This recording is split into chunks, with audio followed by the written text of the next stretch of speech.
My name is Nora Callahan, and I was 30 for the Thanksgiving my entire family let my table go cold. I had set 8 places, pressed linen, hand-lettered name cards, my mother's good gravy boat that I'd bought a twin of just to feel close to her. My parents never came. My brother texted an excuse. My sister posted a photo of the dinner she was hosting instead. And one by one, the chairs stayed empty while the candles burned down to stubs. So I sat at the head of a table built for a family and ate alone, crying into food nobody else would taste. Then my grandfather walked in out of the snow and pressed an old envelope into my hand. I thought being left at that table was the cruelest thing they could do to me. I was wrong. By the time the snow melted, 3 of them would wish I had never opened it. Welcome back to Calm Drama Stories, where quiet women face loud families and let the truth do the shouting. If a story has ever made you set a boundary you'd been putting off for years, you're in the right place. Drop a comment and be sure to subscribe. I had been up since 6 that morning because that is what I do when I am frightened. I cook. I balance. I make things so correct that no one can find a reason to leave. I am a CPA in Columbus, and November is my season of dead people's money, of estates and trusts and grieving families who suddenly need every receipt their mother ever kept. So I know better than most how a number can lie, and how it can tell the truth louder than any voice in the room. This was the first year I had a house big enough and a salary steady enough to host them all. I wanted it to be perfect. I told myself it was generosity. It was closer to a plea. For 32 years, I had tried to earn a seat at the Callahan table by being useful, by being excellent, by being the one who never asked for anything and always brought the pie. A perfect Thanksgiving was just the grown-up version of a child's report card slid across the kitchen counter, hoping somebody would look up. I brined the turkey on Tuesday. I ironed the napkins on Wednesday. I wrote each name in my best hand, even the ones I wasn't sure would come, because hope is a stubborn accountant, and it always rounds up. At 10 that morning, the house smelled like sage and butter and a future I could almost believe in. At 10:15, my phone lit up on the counter, and the first message slid across the screen like the first crack in ice you only hear after you've already stepped on it. It started small, the way these things always do. Connor first. Hey, something came up. Can't make it. Sorry. My brother, 33, allergic to the word no and to commitment in equal measure. Then Lee, my sister, 36. Change of plans. We'll do something another time. No apology, just the clean snip of scissors. I told myself traffic. I told myself flu. I told myself anything but the obvious. Then my phone buzzed with a photo I wasn't meant to see, tagged by mistake in a group I'd been quietly left in. It was Lee's dining room. My parents at the table. Connor pouring wine. My niece laughing. A turkey golden and whole on a platter I recognized because I had given it to my mother 3 Christmases ago. They were all there. They had simply chosen a different table than mine. I called my mother Patricia with my hand shaking so hard I nearly dropped the phone. She answered on the 4th ring over the sound of people I loved enjoying themselves. Nora, she said, it's a busy day. I asked her very calmly why no one had come.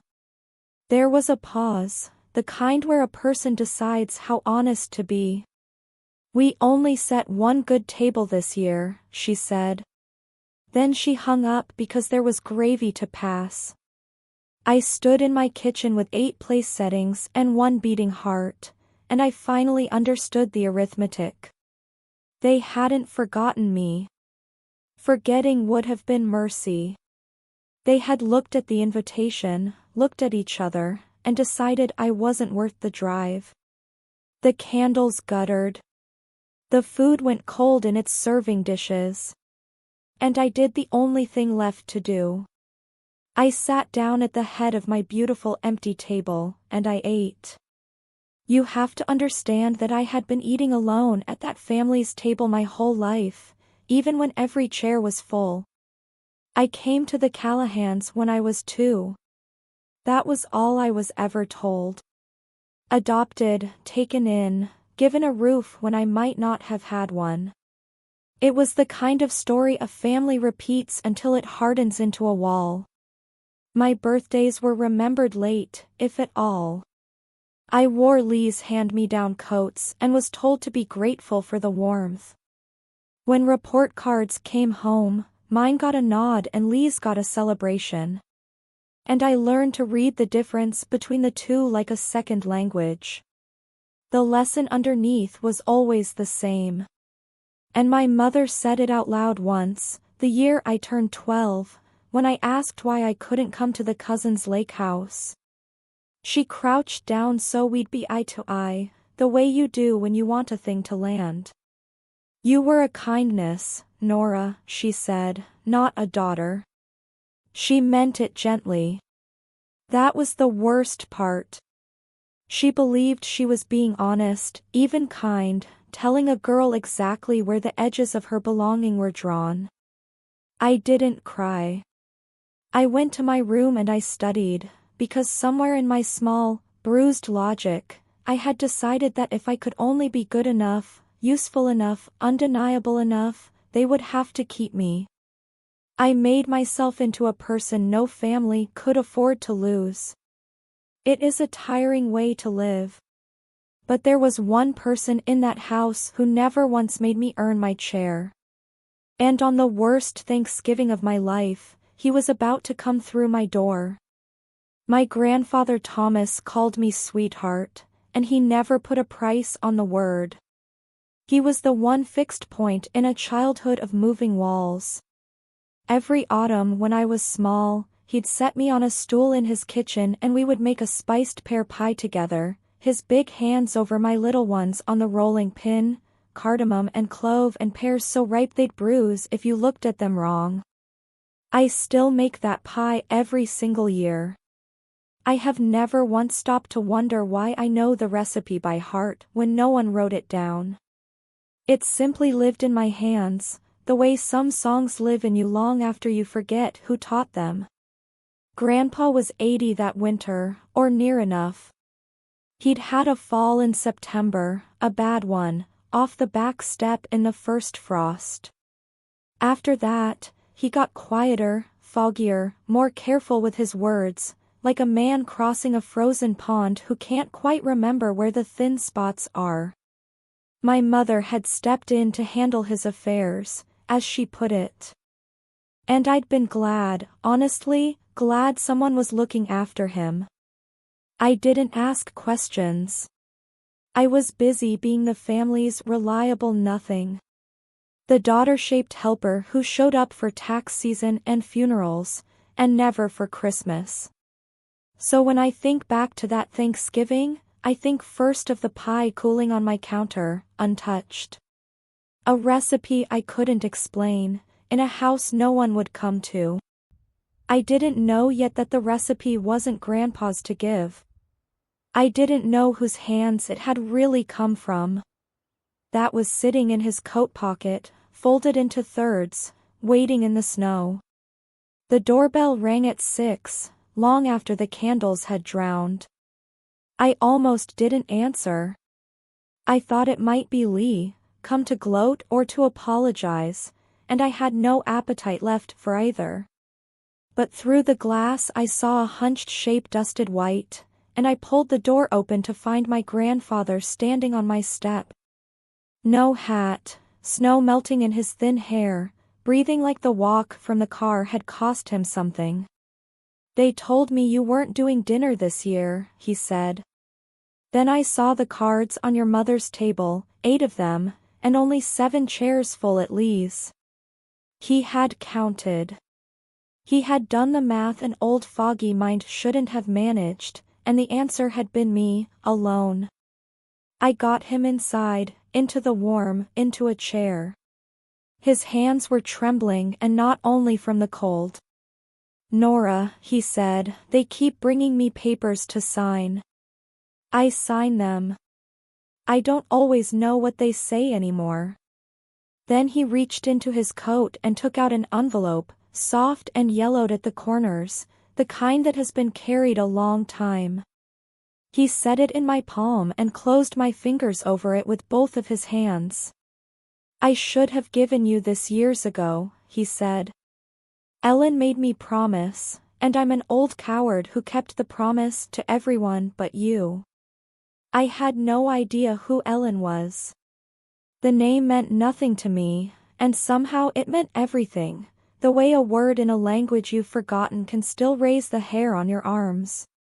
If you have ever sat with an older person who signs papers they don't understand, you already feel the cold I felt then.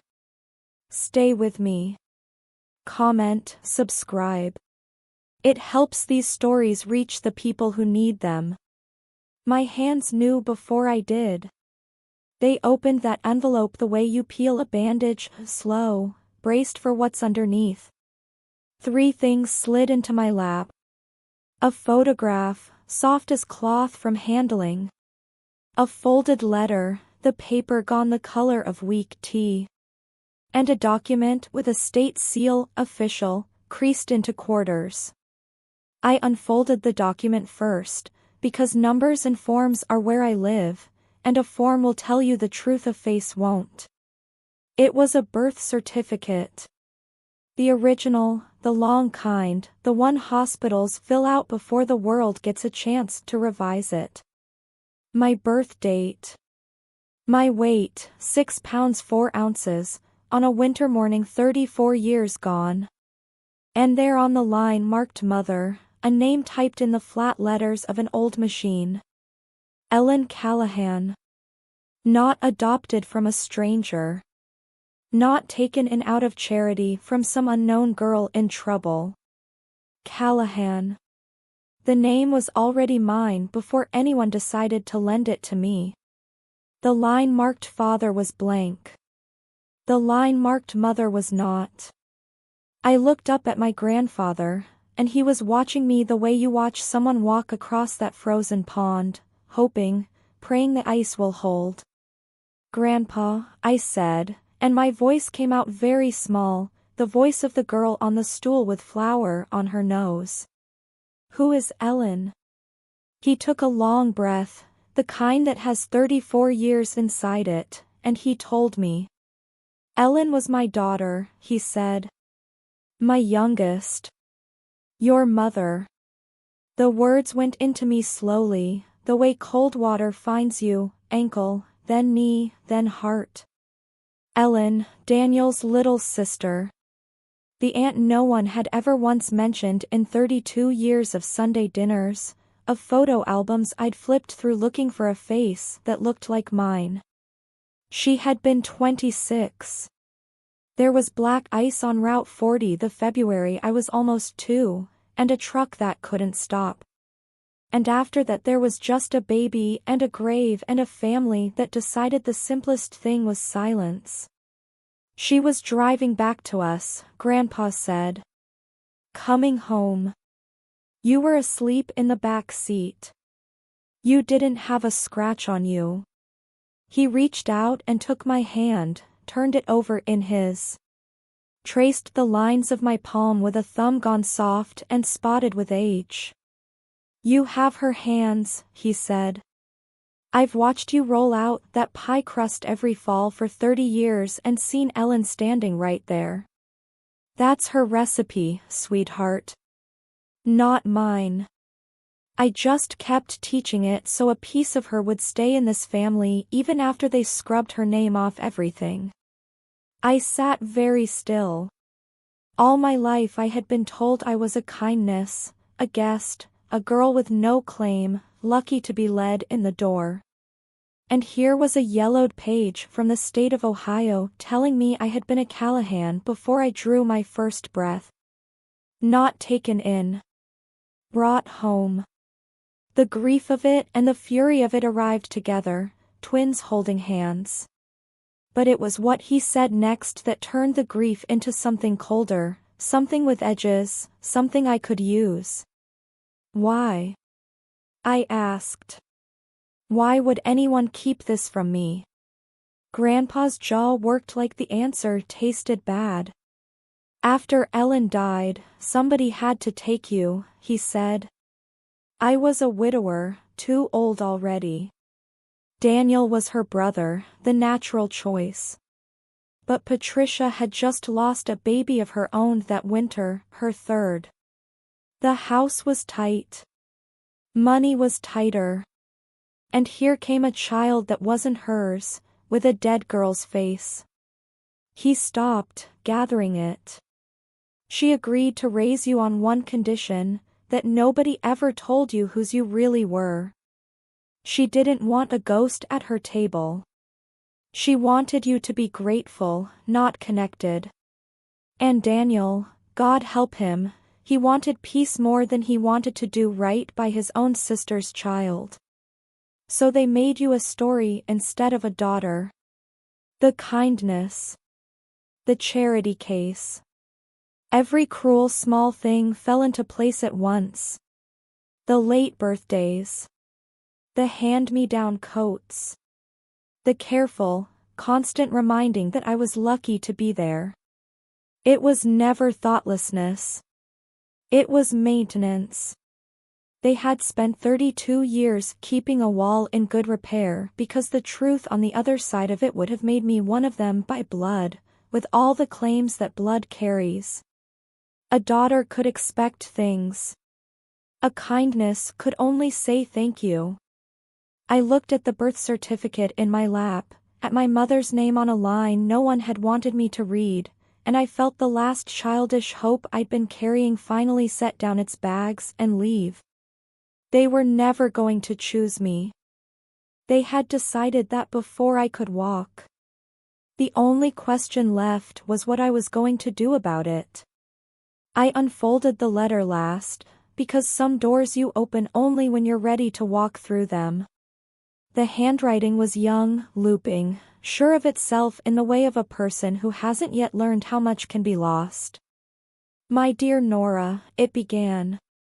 And I had to stop and breathe, because no one in that family had ever started a sentence to me with the word dear. She wrote it before she died, on a night she couldn't sleep the way new mothers don't. She wrote about my fists, how they grabbed her finger and wouldn't let go. She wrote that I had a stubborn chin and that she hoped I'd use it. She wrote that she was scared, a single mother at 25, with no ring and a family that loved her and judged her in the same breath. And she wrote a sentence I would carry into every room I walked into for the rest of my life. Whatever happens, she wrote, please make sure she knows she was never a burden to me. She was the best thing I ever did. I heard my own voice in the cadence of her sentences. I heard the dry little jokes I make when I'm nervous. For 34 years I had wondered why I never fit the Callahan mold, why I was all sharp edges and quiet stubbornness in a family of soft, agreeable liars. Here was the answer in a dead woman's handwriting. I wasn't a poor copy of them. I was a faithful copy of her. And she had asked one thing of the people who took me. She had asked them to do right by me. I sat with that letter in my lap and thought very clearly for the first time. Has anyone ever done right by me at all? Grandpa shifted in his chair and I watched the present crowd back in on him, the fog rolling over the clear patch he'd fought so hard to reach. There's something else, he said. Something I need your help with. And you're the only one I trust with numbers. Since the fall, he told me, my mother had taken over everything. The mail came to her house now. The bank statements stopped coming to him at all. He signed what she put in front of him because his hand still knew how, even when his mind had gone soft, and because questioning Patricia had always cost more than it was worth. "My accounts feel lighter, Nora," he said. "I can't explain it better than that. Like a coat with the lining torn out. And last week, Daniel asked me to sign a paper about the house. My house. The one Ellen grew up in." Something in me went very still and very awake at the same time. It is a particular feeling, the one I get when a client slides a shoebox of receipts across my desk and I can already smell the fraud before I've opened the lid. I am good at exactly one thing in this world, and it is reading what money has been doing when no one was watching. I did not say any of this to Grandpa. I did not accuse anyone or promise revenge or raise my voice. He'd had enough loud people in his life. I just took his cold hands in my warm ones, my mother's hands, and I said, "Grandpa, will you let me look? Just look at the statements, the papers, all of it." Relief broke over his face like a thaw. "I was hoping you'd ask," he said. And just like that, my grief had a job to do.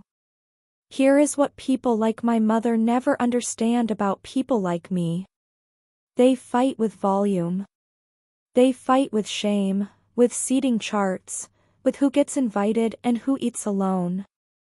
They win by making you feel small in front of everyone you wanted to love you. I don't fight that way.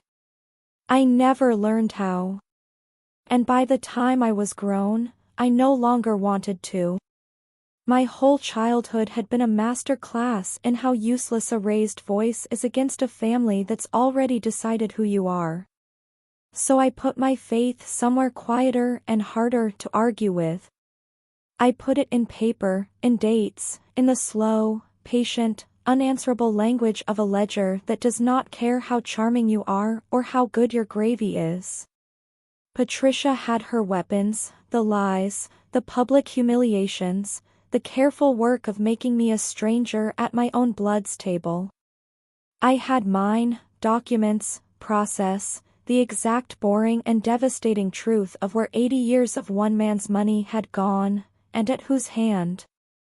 I don't raise my voice at numbers. I just read them out loud until everyone in the room has to hear what they say. That night, after I'd tucked a quilt around my grandfather on my own couch and watched him fall asleep mid-sentence, safe, warm, fed, I sat down at my kitchen table, the one nobody had come to, and I opened my laptop. 8 cold place settings still circled me like a jury. I cleared a space among them and I started the way I start every case that matters, with a single empty spreadsheet and a question I already half knew the answer to. Grandpa had signed a durable power of attorney in March, 6 weeks after the fall, naming Patricia as his agent. On its own, that's nothing. Families do it every day, and most of them mean well. But a power of attorney is a loaded thing in the wrong hands, a key to a house with no one home. And the law in Ohio expects the person holding it to act only for the old man's benefit, never their own. So I followed the money the way you follow footprints in fresh snow, one careful step at a time. What I found did not look like care. It looked like a harvest. Starting in April, money had begun leaving Grandpa's accounts in steady, deliberate amounts. $12,000 to Lee in May, tagged in the memo line as a loan. $9,000 to Connor in June, another loan, though I could find no note, no schedule, no sign anyone intended to pay a dime back. A new car. A roof. A home improvement on a house that wasn't Grandpa's. And worst of all, the account he'd set aside years ago and labeled in his own shaky hand for my care, the one meant to keep him in his own home with help as he aged, had been drained to almost nothing by autumn. Then I found the drafts. A new will, half finished, sitting in my mother's email as an attachment, cutting the small bequests Grandpa had made to old friends and to his church, folding everything to Lee and Connor. And a purchase agreement, unsigned but dated, for the sale of his house. Ellen's house. They weren't just spending him down. They were dismantling him while he was still alive to watch. And they were doing it fast, like people who had heard a clock start ticking. They just didn't know yet that the clock was me. I read Ellen's letter again that night, all the way through, slowly, the spreadsheet glowing beside it like two halves of the same accusation. She had written more than I'd taken in at first. Near the end, in handwriting that had started to slant with tiredness, she wrote about money. "I've put aside a little for her," she wrote. "Not much. I clean houses and I save what I can. Daddy is holding it for me until she's grown, so she'll never have to feel like anyone's charity, so she can stand on her own 2 feet. Tell her it came from me. Tell her I was working." There it was, in a dead woman's hand. A fund. A small, honest, scrape-together fund started by a single mother on a housekeeper's wages so that her daughter would never once have to feel the thing they'd spent my whole life making me feel. And folded inside her letter, on a separate scrap, was my grandfather's own note, dated years ago in the firm script of a younger man. Ellen's money for Nora, plus what I've added, kept in the family account to be given when she's ready. I understood then exactly what account they had drained to nothing. Not just an old man's savings. My mother's last gift to me. The one thing she'd left so I'd never feel like a kindness. They had spent it on a car for Lee and a roof for Connor. The letter was the concrete thing I would hold in my mind for everything that came after, heavier than any number on any screen. Patricia had called me a kindness. The woman who actually bore me had spent her short life making sure I'd never have to be one. And the difference between those two women was the whole story. I folded the letter, smoothed it flat, and put it where I keep the documents I will not lose. Then I picked up the phone to find a lawyer. I want to be honest about what I did not do, because it matters. I did not hide a recorder under the Thanksgiving turkey. I did not bait my mother into saying something ugly on the phone so I could play it back. That isn't strength. It's theater. And theater is what my family was good at. Not me. Instead, I did the unglamorous thing. I made an appointment. Her name was Carol Merritt, an elder law attorney downtown with reading glasses pushed up into gray hair and a way of listening that made me feel, for once, like the sane person in the story. I laid it out for her the way I'd lay out a case file.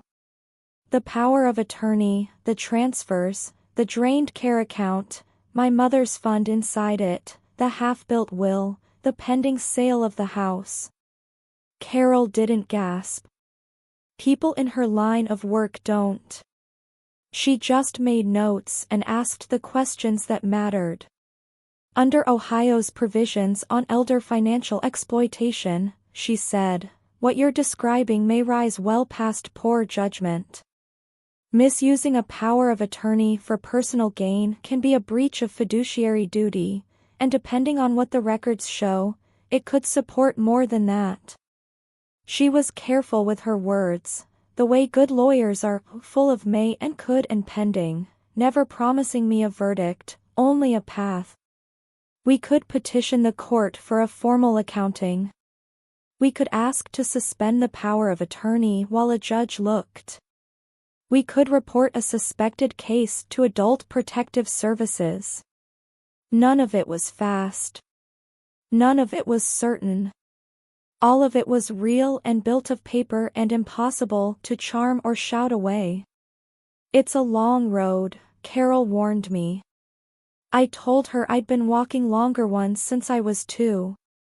They found out I was looking before I wanted them to. Of course they did. Banks called to confirm things, and a teller mentioned to my mother that her daughter, the accountant, had been asking how to request statement histories. Patricia called me that evening, and her voice had lost all its Thanksgiving sugar. "I hear you've been poking around your grandfather's accounts," she said. "I don't know what you think you're doing, but you need to stay out of family business." I held the phone away from my ear for a moment and breathed. "He asked me to look," I said. "Since when do you take his calls? You couldn't be bothered to set him a place at dinner." She laughed, short and sharp.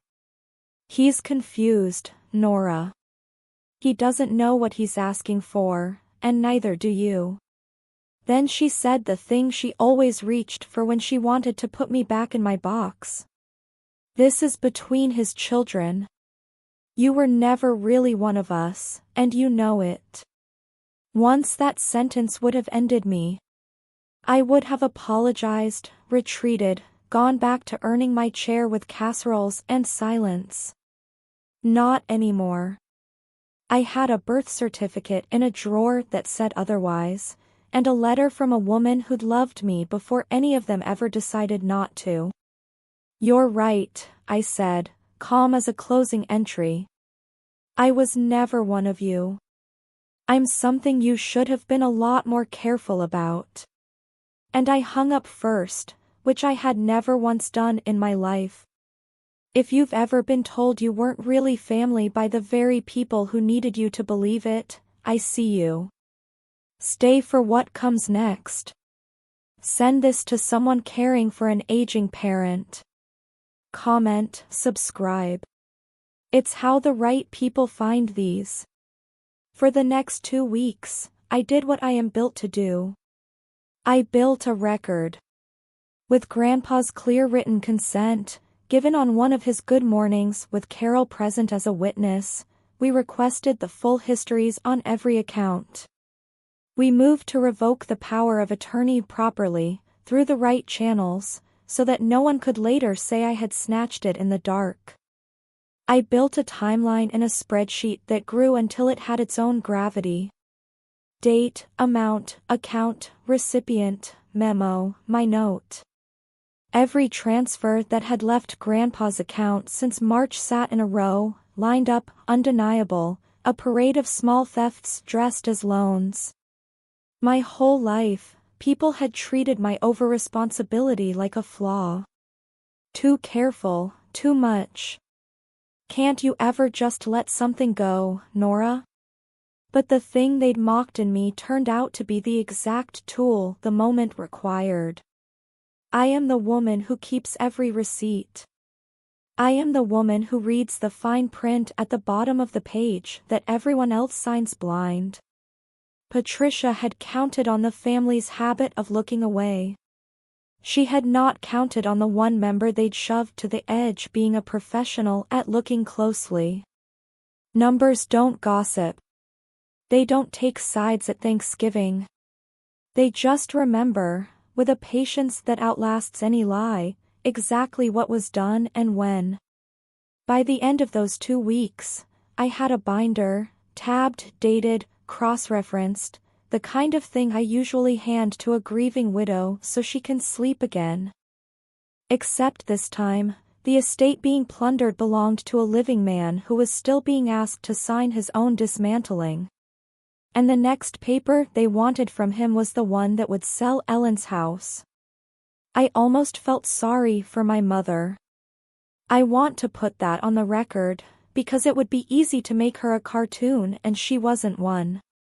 Buried in the old family papers I'd pulled, I found the dates. The winter I came to them, Patricia had lost her 3rd pregnancy in October, late, the kind that has a name and a tiny gown. And in February, with the grief still raw, her husband's dead sister's baby had landed in her arms in a house where the heat got shut off twice that year. I found a note in her hand from back then, to Daniel, that said only, "I can't grieve mine while I'm feeding hers." For a moment, sitting on my floor surrounded by the wreckage of two families, I understood her. I was a wound she'd been handed before her own had closed.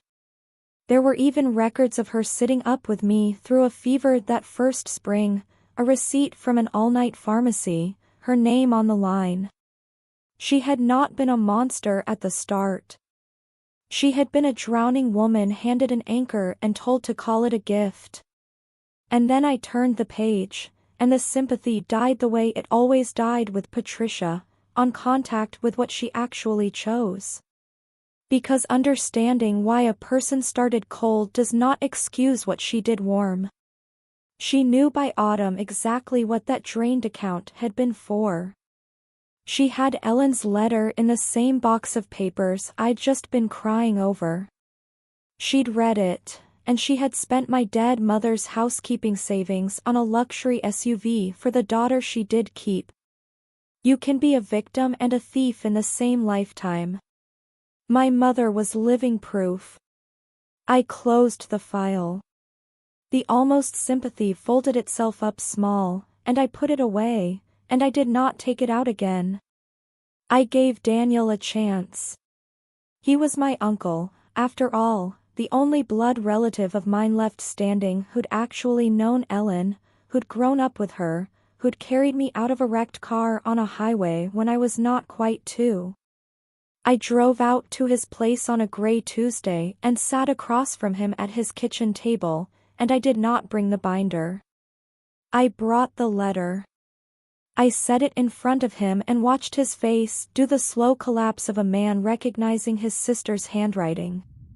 "I know whose I am now," I told him quietly. "I'm not here to blow up your life. I'm here to ask you to help me protect your father. That's all. Stand with me, Daniel. And most of this never has to leave the family." For one moment, I thought he might. His hand went to the letter, his eyes went wet, and the boy who'd loved his little sister flickered behind the tired face of the man who'd helped erase her. Then he slid the letter back across the table to me, untouched, like something hot. "Dad's fine," he said. "Patricia's taking good care of him. You always did make a drama out of things, Nora. Let it go. Let it go." The family motto. The two words they'd used to bury Ellen, and to keep me grateful, and to look away from everything inconvenient for 34 years. I picked up my mother's letter and stood. "Okay," I said. "I'll let you go." He didn't catch the difference, but I meant every word of it. I had just stopped asking permission from the people who would never give it. From here on, I would only be asking the court. Word travels fast in a family that's circling the wagons. Within a day of leaving Daniel's, I learned that Lee had heard I'd been snooping. And Lee, unlike our mother, did not believe in patience. She believed in speed. She always had, ever since we were kids, when she'd grab the bigger slice before anyone could measure. Now she moved to push the house sale through before anything could stop it, leaning on a realtor friend, pressing Grandpa for a signature on one of his foggy afternoons. She started clearing out the smaller accounts, too, the ones still within reach of the power of attorney that on paper my mother still held. That was the cruelty of it, the part that kept me up at night. The law moves at the speed of the law. A petition takes days to draft, longer to be heard. But a woman with a valid power of attorney and a checkbook can empty an account in an afternoon. The very thing that made my approach honest, doing it through proper channels, also made it slow, and they were sprinting through the gap. I called Carol in something close to panic. She talked me down with the flat calm of a person who has seen families do worse. "We file for emergency relief," she said. "We ask the court to freeze the house sale and suspend the power of attorney now, on the documentation you've built, while the full accounting proceeds." So that's what we did. I didn't drive over to Lee's and scream. I didn't post the receipts online for the satisfaction of watching them squirm. I sat with my lawyer until midnight assembling an emergency petition, every claim nailed to a document, every dollar traced to a date. They were fast. But the thing about fast people is that they leave a trail. And I was very, very good at reading trails. We filed on a Thursday. I remember because I wore my mother's hands all day, steady on the pen, steady on the wheel, steady. When the clerk stamped the date and made it real, we did 3 things at once. The way you set 3 locks on a door you finally understand is unsafe. We reported a suspected case of elder financial exploitation to Adult Protective Services, with the binder attached and every transfer laid out in rows. We petitioned the court for a full formal accounting of everything done under that power of attorney since March. And we asked, on an emergency basis, to suspend Patricia's authority and to halt the sale of the house until a judge could look at what I'd found. None of it was loud. There were no cameras, no confrontation, no scene for anyone to clip and share. Just paper sliding across a counter into a system built precisely for the moment a family fails the person it's supposed to protect. Carol warned me again that nothing was guaranteed, that the wheels would turn slowly, that the other side would have their say. I told her I understood. And then, 2 days later, the first wheel turned. The court issued a temporary order. The power of attorney was suspended pending review.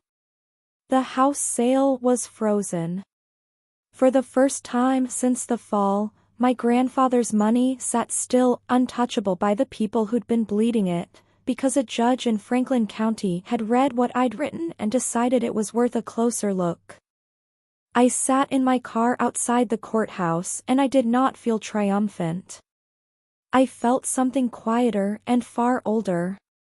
I felt like a daughter who had finally, 32 years late, gotten to do something for her family that her family had never once done for her.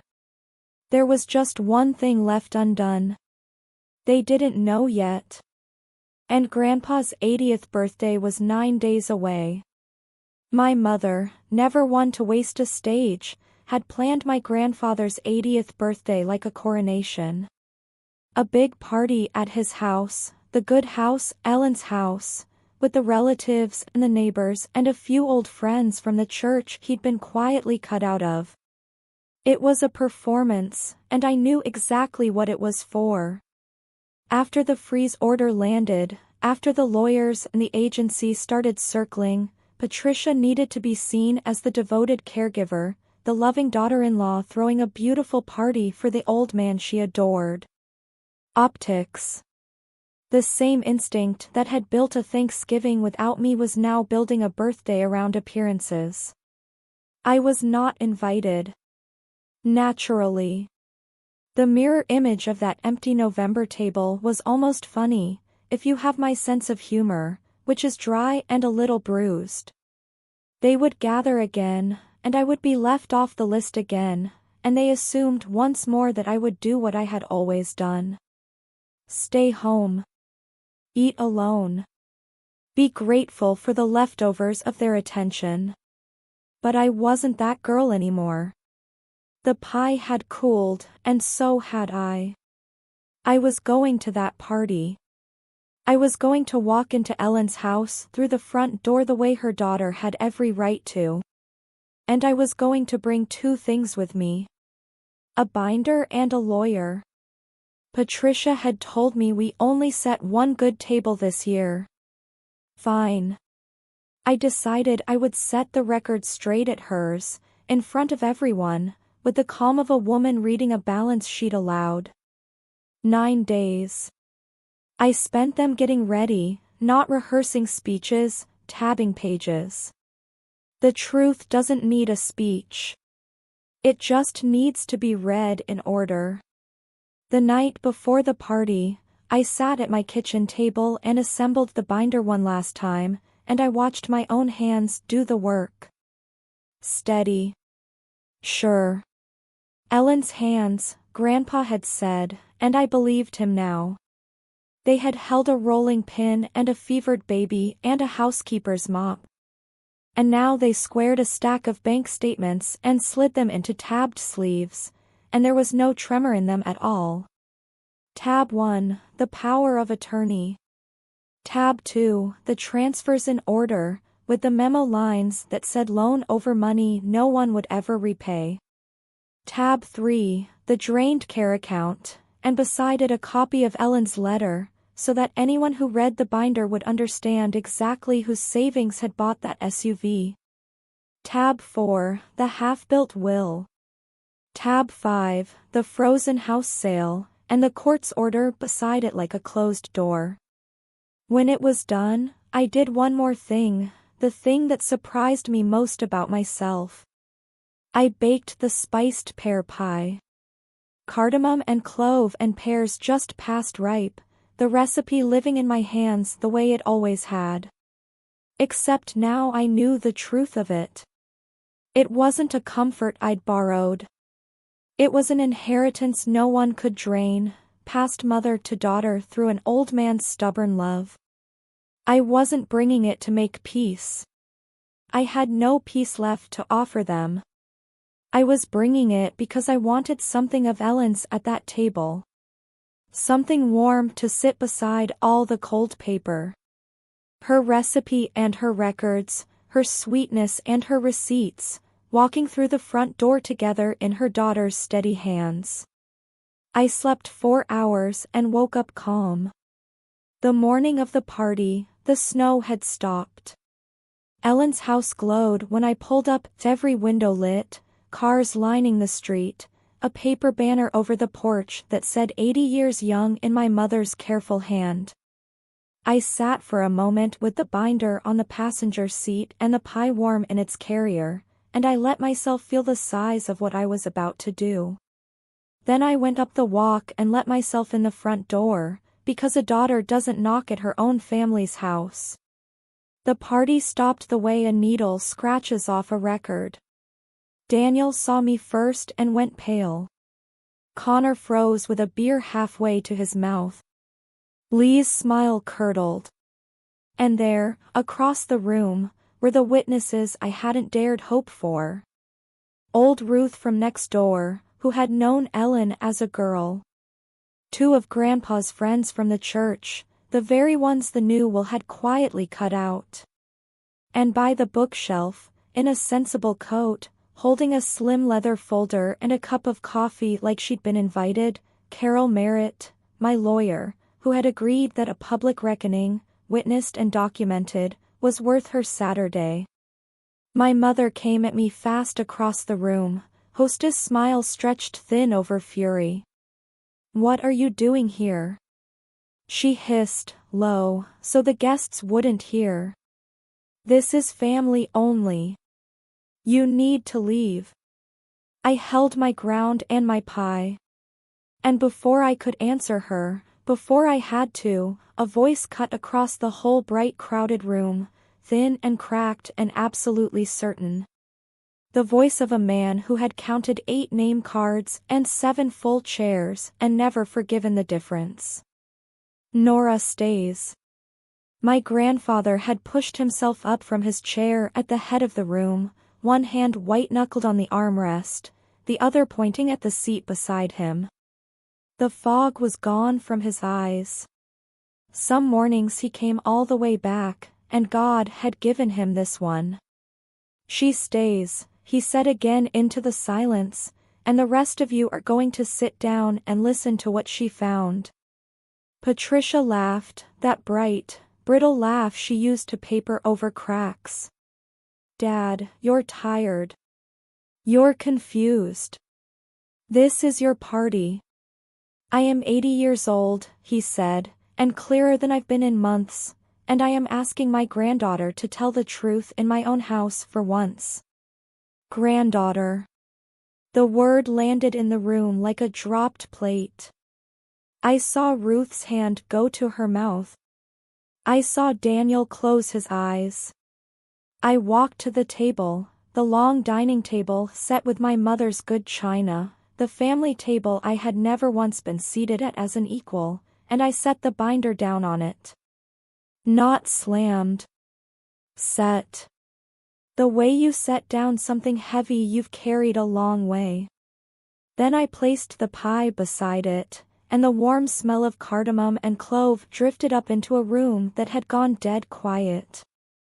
Most of you don't know who I am, I said, and my voice came out level, almost gentle. So let me start there, because it matters to everything else. I have spent my career talking to rooms full of frightened, grieving people about money. And I have learned that the calmer you are, the more they have to hear you. So I was calm. I was the calmest person in that house. My mother's name was Ellen Callahan, I said. I'm not the kindness this family took in. I'm the daughter you hid. And in the last 3 weeks, with my grandfather's permission, I've been reading the records of what's been done to him since his fall. I opened the binder to the first tab. Let's start in March. I read it the way I read any case, plainly, in order, by the date. On March 11th, 6 weeks after the fall, Grandpa signed a durable power of attorney naming Patricia his agent. The law says she could only use it for his benefit. I turned the page. In May, $12,000 went to Lee. Memo line, loan. There is no loan agreement. In June, $9,000 to Connor, also a loan, also no agreement, no payment, no schedule. Lee's face went from white to red. You don't know what I do, actually, I said. Not louder, just steadier. And I turned another page.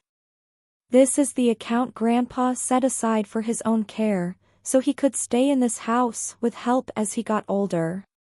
In April, it held $140,000. By November, it held $900,000. I let that sit. $900,000. From $140,000. I have learned that the right number, said quietly, hits harder than any accusation. It paid for a car, I said. A roof. A kitchen that isn't in this house. Now Patricia was moving toward me, and her hostess mask was gone, the fury underneath finally showing its true face in front of every guest she'd wanted to impress.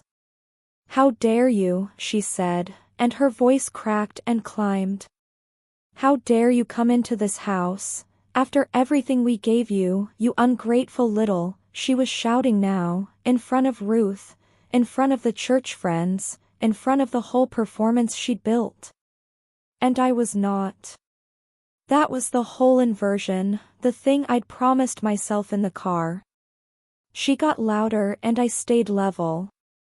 And with every decibel she rose, the room turned a little more toward me and a little more away from her, because a screaming woman and a calm one telling her about her own bank statements do not look like equals. They look like the guilty and the proven.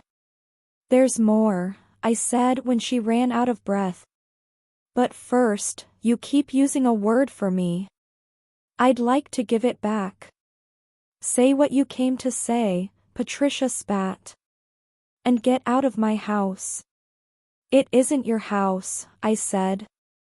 It's his. It was Ellen's. And you've been trying to sell it out from under him. Her chin came up, and she reached the way she always did for the one weapon that had worked on me for 32 years. You will always be exactly what you've always been, she said. You were a kindness, Nora. not a daughter. The room held its breath. Once those words had been the floor falling out from under me. Now I just reached into the binder, slid out a single page, and laid it face up on the family china. The original birth certificate. The state seal. The typed, flat letters. My mother's name on a line no one had wanted me to read. I was Ellen's daughter, I said. Her name is right there on that line. And in the only fact that matters tonight, I am the single person in this room who actually protected your father. I turned to face the guests, not the family, because the truth deserves witnesses, and witnesses were exactly what Patricia had so kindly assembled. She told me my whole life I wasn't really one of you, I said. She needed me to believe it, because a kindness can't inherit, can't object, can't ask where the money went. But a granddaughter can. Grandpa's voice came again from his chair, rough with tears. She's mine, he said simply. Ellen's girl. I held her the day she was born, and I held her the day they took Ellen away. And I have been ashamed for 34 years that I let them make her a stranger in her own family. Ruth was crying openly now. Daniel had his face in his hands. And Lee, to my sister, who had set one good table without me, looked at the birth certificate on the china and then at me. And I watched the exact moment she understood that the girl she'd spent her life outranking had outranked her all along, by blood, by law, and by the simple fact of being the only honest person left standing. That was the moment my mother reached for the binder to grab it, to scatter the pages, to turn it back into noise she could control. And that was the moment Carol Merritt stepped out from beside the bookshelf and set her coffee down. I wouldn't, Carol said, in the mild voice of a person who has done this many times. I'm Miss Callahan's attorney. Everything in that binder is already filed. The room turned to her. 2 days ago, Carol went on, the Franklin County Court issued a temporary order. Patricia, your power of attorney is suspended pending a full accounting of every transaction since March. The sale of this house is frozen. And a report has been opened with Adult Protective Services regarding the use of these funds. She let it land, then added gently, you'll all have a chance to respond. That's how it works. But as of Thursday, no one in this family can move another dollar of Thomas's money without a judge watching. There it was. Not a trick. Not a recording sprung at the perfect moment. Not some secret deed falling from the sky to save the day. Just the slow, unglamorous machinery of the law, set in motion by a woman with a spreadsheet and a grievance old enough to vote. The power my mother had spent a year quietly hoarding had been turned off at the wall, and she had found out at the party she'd thrown to look devoted. Bradley sat down hard. Lee was already on her phone, calling someone, anyone. And Patricia stood in the center of her beautiful, ruined party, mouth working, finding for once that there was no volume loud enough to shout down a court order. I closed the binder. I had not raised my voice once. The pie steamed gently on the table. And my grandfather, in the sudden quiet, reached out his hand to me across all of it. I took his hand. His thumb found the lines of my palm, Ellen's lines, the way it had on Thanksgiving night, and he held on. I don't want it handled by family anymore, he said, loud enough for the room. Any of you. I want a neutral professional doing my books. Somebody with no horse in this race, watching every dollar, so I can die in my own house knowing the truth is on the record. He looked at me. Including you, sweetheart. Especially you. I won't have them saying you did this for the money. I don't want the money, Grandpa, I said, and I meant it down to the floor. I turned and said it to the whole room so no one could ever rewrite it later. I'm not here for an inheritance. I don't want the house or the accounts or a single dollar of what's left. You can write me out of every will in Ohio. I came because somebody had to stand between this man and the people robbing him. And it turned out the only one who would was the kindness you threw away. I asked the court the following week to appoint a neutral fiduciary, a professional with no stake and no name in this family, to oversee Grandpa's care and finances. I asked for nothing for myself, and the record shows it. For 34 years, they had told me I had no claim on this family. So I made the only claim I ever actually wanted.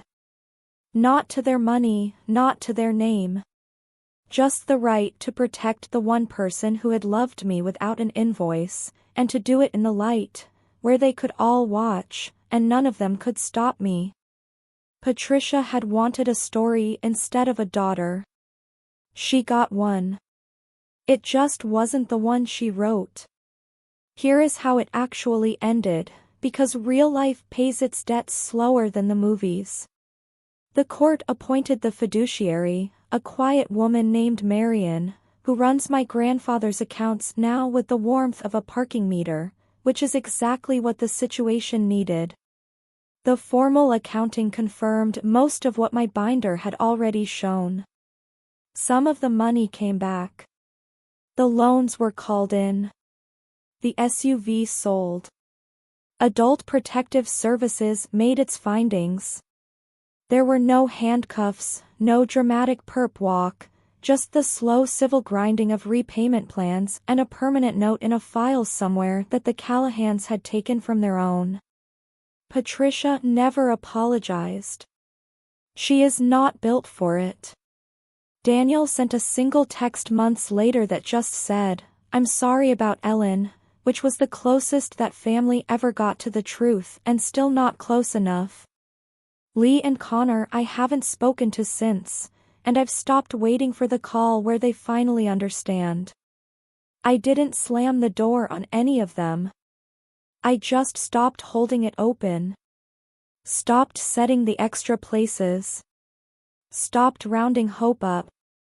Grandpa stayed in Ellen's house, with help that's actually paid for now, with Marion watching the books and me watching the rest. He's slower these days, foggier, but on his good mornings he still asks me to make the pie. And I still set him on the stool in my kitchen with his hands over mine, the way it started, the way it should have stayed. The cruelest thing they ever did was teach me I had to earn a family. The best thing I ever did was stop believing them. This Thanksgiving, I set the table again. 8 places. The pressed linen, the hand-lettered cards, my mother's good gravy boat. The difference was who came. Grandpa at the head, where he belongs. Ruth from next door, who tells me stories about Ellen as a girl until I almost feel I knew her. Carol, who turned out to be lonely on holidays and very good with a corkscrew, a friend I hadn't planned on but am grateful for. A colleague from work I'd kept at arm's length for years, because letting people close had always felt like a debt I'd have to repay. A neighbor and her kids, people I chose and who chose me back, with no blood and no obligation and no invoice at the end of the night. The spiced pear pie sat in the center of the table where it had always belonged. And when I cut it, I told them all whose recipe it really was. My mother once told me we only set one good table this year. She said it like a sentence, like a door closing. She was right about one thing in the end. You really only need one good table. I just had to stop begging for a chair at hers and build my own. The candles burned down that night, too. The same as the year before. But this time, the light didn't feel like loss. It felt like every face it touched, 8 chairs, 8 people, not one of them obligated to be there, all of them choosing it anyway. Family was never the people who shared my blood or signed the papers that bound me to them. It turned out to be the one old man who pulled a chair up to my cold table when no one else would, and the handful of people I finally learned to set a place for on purpose, because belonging you have to earn was never belonging at all. That's my story. An empty table, an old envelope, and a grandfather who finally told the truth before it was too late.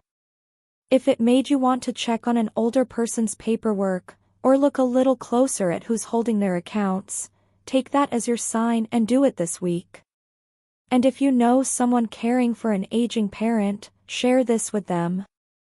Thank you for being here. Drop a comment, hit subscribe, and I'll see you in the next one.